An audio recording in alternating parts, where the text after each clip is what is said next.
नमस्कार, मारो राजस्थान देख रहे हैं आप और आपके साथ मैं हूं ऋषिका। बुलेटिन की शुरुआत में सबसे पहले 10 बजे की 10 बड़ी खबरें देखते हैं। खबरों में बात होगी दिव्यांश की, क्योंकि 30 घंटे से ज्यादा का समय निकल गया है और पुलिस दिव्यांश का सुराग नहीं लगा पाई है। इसके साथ ही बात होगी भरतपुर में संत मामली की। इसके अलावा आज सरपंचों का महापड़ाव जयपुर में है और 36 मांगों को लेकर सरपंच आज धरना देंगे। इसके साथ ही बात कांग्रेस की होगी, क्योंकि महंगाई के खिलाफ कांग्रेस का प्रदर्शन होगा। इसके अलावा दौसा में चलती बस में जूतम पैजार हुआ, साइट के लिए संग्राम हुआ, किसानों का मशाल जुलूस और पैर पसारता लंपी की बात करेंगे। इसके अलावा ये भी बताएंगे कि कोरोना का आंकड़ा कहां तक पहुंचा है। इसके साथ ही बात होगी हर घर तिरंगे की। तो चलिए, कांग्रेस की लाइव पीसी होने जा रही है। महंगाई के खिलाफ कांग्रेस का प्रदर्शन हो रहा है। चलिए सीधा वहीं चलते हैं। उसको भी छोड़ना पड़ेगा। नेशनल हेराल्ड भी अखबार है वो। जब अगर एक न्यूज़पेपर पे हमला हो सकता है तो कभी किसी पे भी हो सकता है। दिमाग में रखिए बात। आज मीडिया के सामने बहुत बड़ा चुनौती है कि वो बोल नहीं पा रहा है। बोलना चाहिए उसको।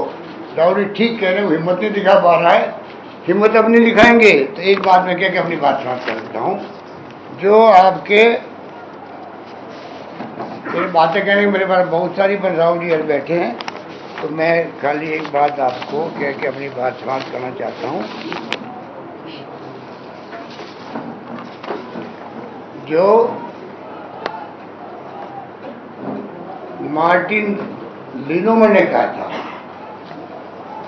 जो जर्मनी में हिटलर की तानाशाही हुई थी और विपक्षी बुद्धिजीवी सामाजिक कार्यकर्ता पत्रकार अल्पसंख्यक को निशाने पर लेने लगे, वहाँ की जनता चुप रही, सोचती रही राजनीतिक लड़ाई। 45 में जब जर्मनी हिटलर की तानाशाही चलने के कारण पूरा बर्बाद हो गया जर्मनी, वहाँ के लोगों को बहुत पछताना पड़ा। अगर समय रहते हुए लोकतंत्र के लिए आवाज उठाई जाती तो शायद देश बर्बाद नहीं होता। बाकी तो आगे बातें कहने को बहुत सारी है, उन्होंने बहुत सारी बातें कही है।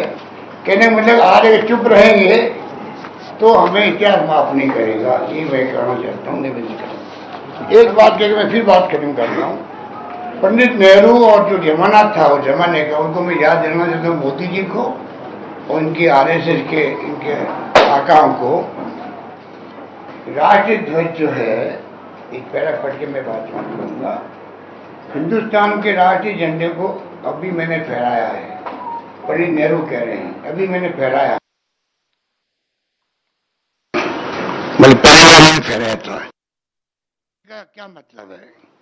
ये हिंदुस्तान की आज़ादी के प्रतीकों में से एक है। ये हिंदुस्तान की एकता का प्रतीक है। लेकिन याद रखिए, जब किसी मुल्क का झंडा फहराया जाता है तो वह फिर तब तक नहीं झुकने दिया जाता है जब तक कि मुल्क के अंदर एक भी आदमी जिंदा रहता है। एक भी आदमी जिंदा रहता है।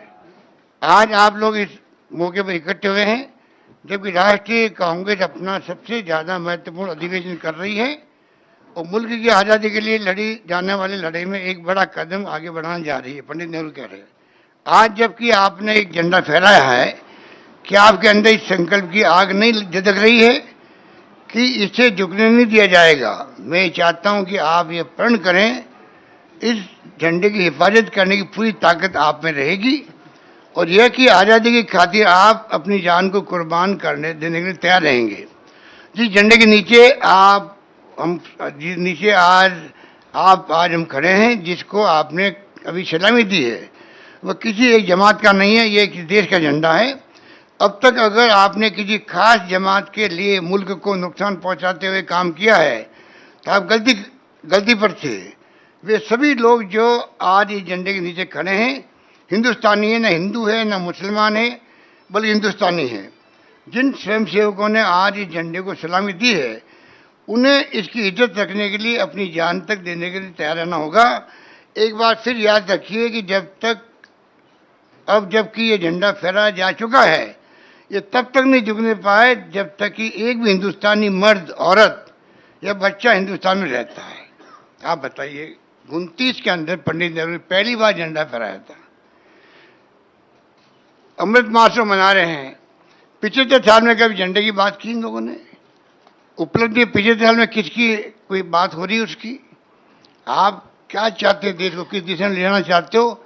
धीरे धीरे देश समझ रहा है। इसलिए मैं कहना चाहूँगा, जो समस्या हमारे सामने चुनौती भरी है, हम सबको आगे आना पड़ेगा। मेरा निवेदन यही है। धन्यवाद। राहुल जी, एक मिनट सीधा, one by one. Rahul ji, और डेमोक्रेसी में जो भी टूल्स होते हैं किसी इशू को उठाने के लिए, आपने संसद में चर्चा करा दी, सरकार के कई लोगों ने बोला, उन्होंने महंगाई है मानने से इनकार कर दिया, आपने गांधी जी की प्रतिमा के सामने प्रोटेस्ट कर लिया, आप सड़क पर हैं। क्या वजह आपको लगती है कि सरकार प्रेशराइज नहीं हो, सरकार के ऊपर दबाव नहीं बन रहा है? क्या इसलिए कि वो चुनाव जीत जाते हैं? क्या इसलिए कि जनमत उनके साथ है? क्यों प्रेशर नहीं पड़ रहा? करेक्टिव मेजर्स क्यों नहीं ले रही गवर्नमेंट? जैसे मैंने पहले कहा, जो ऑपोजिशन डेमोक्रेसी में, लोकतंत्र में लड़ती है, वो इंस्टीट्यूशंस के बल पे लड़ती है। मतलब जो देश का लीगल स्ट्रक्चर होता है, जुडिशियल स्ट्रक्चर होता है, जो देश का इलेक्टोरल स्ट्रक्चर होता है, जो देश की मीडिया होती है, उसके बल पर ऑपोजिशन खड़ी होती है। वो सब जो इंस्टीट्यूशंस हैं, वो सब के सब सरकार को पूरा सपोर्ट दे रहे हैं। क्यों? क्योंकि सरकार ने अपने लोग इंस्टीट्यूशंस के अंदर बैठा रखे हैं। हिंदुस्तान का आज हर इंस्टीट्यूशन इंडिपेंडेंट नहीं है। हिंदुस्तान का हर इंस्टीट्यूशन आज आरएसएस के कंट्रोल में है। आरएसएस का एक व्यक्ति हर इंस्टीट्यूशन में बैठा है। तो हम एक राजनीतिक पार्टी से नहीं लड़ रहे हैं, हम हिंदुस्तान के पूरे इंफ्रास्ट्रक्चर के खिलाफ लड़ रहे हैं। जब हमारी सरकार होती थी, इंफ्रास्ट्रक्चर न्यूट्रल रहता था, हम इंफ्रास्ट्रक्चर को कंट्रोल नहीं करते थे। 2 राजनीतिक पार्टियों की लड़ाई होती थी, 3 राजनीतिक पार्टियों की लड़ाई होती है। आज इंफ्रास्ट्रक्चर सरकार का पूरा एक पार्टी के साथ है। फाइनेंशियल इंफ्रास्ट्रक्चर उनके साथ है। अगर कोई दूसरी पॉलिटिकल पार्टी को सपोर्ट करना चाहे, उस पर ईडी लगा दी जाती है, सीबीआई लगा दी जाती है, धमकाया जाता है, डराया जाता है। तो फाइनेंशियली मोनोपोली है बीजेपी की, आरएसएस की, इंस्टीट्यूशनली मोनोपोली है। इसीलिए ऑपोजिशन इफेक्टिवली, अग्रेसिवली खड़ी हो रही है, बट इंपैक्ट जो होना चाहिए वो दिख नहीं रहा है।